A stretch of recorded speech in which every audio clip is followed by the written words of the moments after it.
चंडीगढ़ की इस विशाल सभा में उपस्थित भारतीय जनता पार्टी के शीर्षस्थ नेता,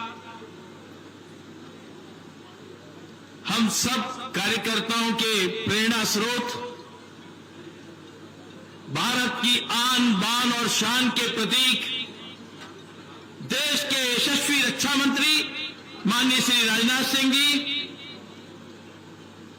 भारतीय जनता पार्टी चंडीगढ़ प्रदेश के प्रदेश अध्यक्ष भाई अरुण सूद जी,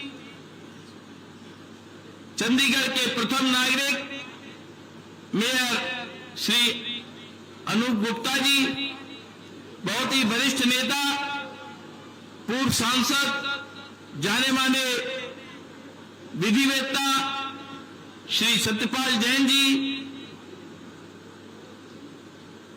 राज्यसभा के सांसद, उत्तराखंड के वरिष्ठ नेता भाई नरेश बंसल जी, आपके अपने ही लाडले, तमाम बार इस चंडीगढ़ प्रदेश को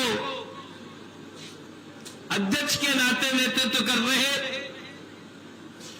हिमाचल के सह प्रभारी भाई संजय टंडन जी, हमारे दोनों महामंत्रीगण चंद्रशेखर जी, रामवीर जी, मंच पर उपस्थित अन्य तमाम नेतागण और इतनी बड़ी तादाद में आए चंडीगढ़ के कोने कोने से आए मेरे प्रिय बंधुओं, बहनों और भाइयों, जैसा कि हम सबको पता है, भारतीय जनता पार्टी ने माननीय नरेंद्र मोदी जी की केंद्र में जो 9 वर्ष की सरकार पूरी हुई है,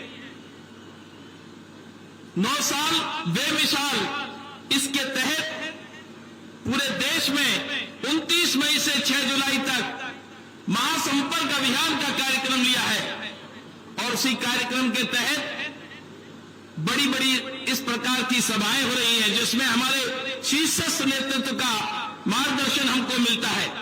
इसी के तहत माननीय राजनाथ जी आज हमारा सबका मार्गदर्शन करने वाले हैं। मैं बहुत लंबी बात नहीं कहूंगा। मैं सबसे पहले तो राजनाथ सिंह जी का चंडीगढ़ आगमन पर बहुत बहुत स्वागत करता हूं और आप सबकी तरफ से, सारी चंडीगढ़ बीजेपी की तरफ से बहुत बहुत आभार व्यक्त करता हूं। ये जो आज प्रगतिशील भारत रैली हम लोग यहां आज 25 जून को आयोजन करने जा रहे हैं, राजनाथ सिंह जी, हमने 4 नेताओं की ऑप्शन दी थी, उसमें सबसे पहला नाम जो चंडीगढ़ में था कि राजनाथ सिंह जी आएंगे तो सब कार्यकर्ताओं की पहल थी कि राजनाथ सिंह जी आए, ये चाहत थी। और हमें आपके आगमन के कारण से हमने वो 18 तारीख का कार्यक्रम भी रद्द किया और आपका बहुत बहुत शुक्रिया कि आपने हमें आज 25 जून का जो है समय देकर हम सब पर बहुत ही जो है हम आपका धन्यवाद करते हैं। मैं बहुत ज्यादा कुछ नहीं बोलूंगा, आप लोग 4 बजे से बड़ी हुमस में बैठे हैं। हम सब जानते हैं कि पिछले दिनों मौसम की खराबी की वजह से और आज भी अभी कुछ देर में बारिश की संभावना है। मैं सिर्फ 1-2 बातें कह के अपनी बात समाप्त करूंगा। माननीय राजनाथ सिंह जी गृह मंत्री हैं और अच्छी बड़ी बात ही जानते हैं कि जो चंडीगढ़ है, चंडीगढ़ भी गृह मंत्रालय के अंतर्गत आता है।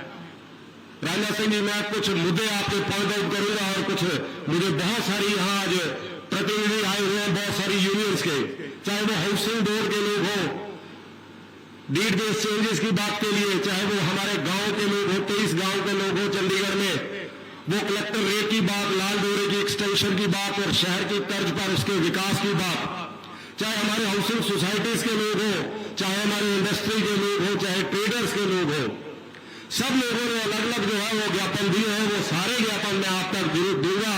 मैं उन सबकी बहुत ज्यादा डिटेल में चर्चा नहीं करूंगा, लेकिन इतना जरूर कहूंगा कि जिस प्रकार से मोदी जी के नेतृत्व में पिछले 9 वर्षों में देश का विकास हुआ है, उसी प्रकार से चंडीगढ़ भी उस विकास की गंगा से अछूता नहीं रहा है।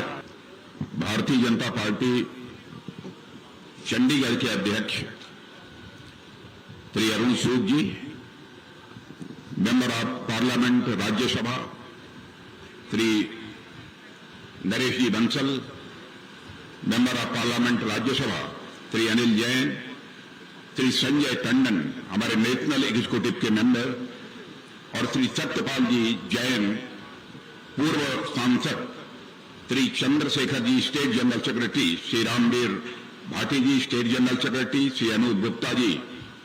गुरु गोविंद सिंह जी ने बहुत ही भक्तिपूर्ण तरीके से देवी की स्तुति की है। आज उस चंडीगढ़ में हमें यहां पर आप सबके सामने मौजूद होने का जो अवसर प्राप्त हुआ है, मुझे यह भी जानकारी दी गई कि यह चंडीगढ़ 1952 में पहले अंबाला जिले का भाग हुआ करता था, उससे यह अलग होकर यह चंडीगढ़ बना है।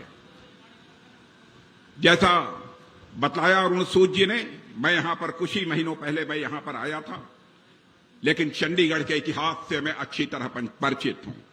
मैं मानता हूं कि यह चंडीगढ़ हिमाचल प्रदेश, हरियाणा और यह पंजाब का ट्राई जंक्शन है, और यह पूरा का पूरा क्षेत्र एक ऐसा क्षेत्र है कि भारत की फौजों में सबसे जब बड़ा योगदान देने का कोई क्षेत्र काम करता है तो आपके इस क्षेत्र के लोग फौजों में भर्ती होते हैं और अपने शौर्य और पराक्रम का परिचय देकर भारत माता का मस्तक सदैव उन्होंने ऊंचा रखा है। इतिहास के हर नाजुक मोड़ पर मैं जानता हूं इस धरती ने देश की हिफाजत की है। देश को नया बराबर एक हौसला देने का काम यदि किसी ने किया है, चंडीगढ़ की धरती, पंजाब की धरती, हरियाणा की धरती नहीं किया है। जब देश में अज्ञानता का अंधेरा था तो उस समय भी गुरु नानक जी ने अपने ज्ञान का संदेश देकर लोगों के अंदर एक जागरूकता पैदा करने का काम किया था। बहनों भाइयों, यह अद्भुत धरती है। भूखमरी का संकट भी जब इस देश में पैदा हुआ है तो यहां के किसानों ने अपने जिस्म का पसीना बहाकर और एक नई इबारत लिखने का काम किया है। एक यह ऐसी धरती है। जब देश का विभाजन हुआ तो मैं कभी कभी सोचता हूं, यहां पर गुरुद्वारा करतार साहब, वहां पर जो कि केवल यहां से बामुश्किल पंजाब से 4-5 किलोमीटर दूर है, यदि शायद आजादी हासिल करने की कांग्रेस के लोगों के अंदर जल्दबाजी न होती तो उसी समय गुरुद्वारा करतार साहिब आज यह भारत का उसी समय हिस्सा बन गया होता। लेकिन इस दर्द को यदि पहली बार किसी ने समझा है तो हमारे प्रधानमंत्री नरेंद्र मोदी जी ने समझा है। बहनों भाइयों, आज यह करतारपुर साहिब यह हमारे साथ अब जुड़ चुका है। आज यदि हम सब यहां पर मौजूद हैं तो हमारे मोदी जी के नेतृत्व की सरकार के 9 वर्षों का कार्यकाल पूरा हुआ है।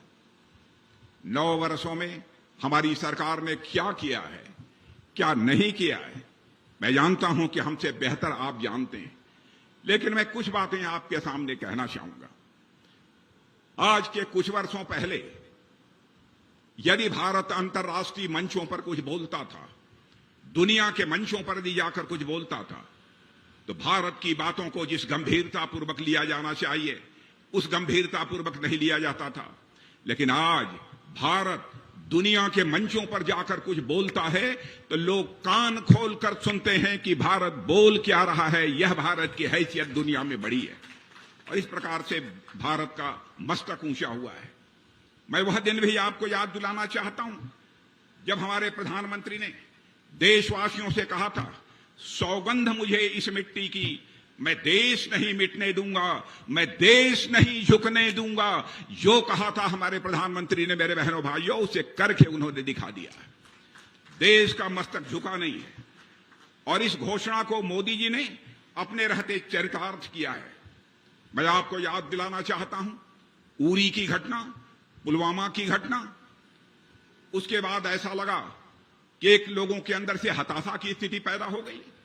बहनों भाइयों, उस समय मैं गृह मंत्री था।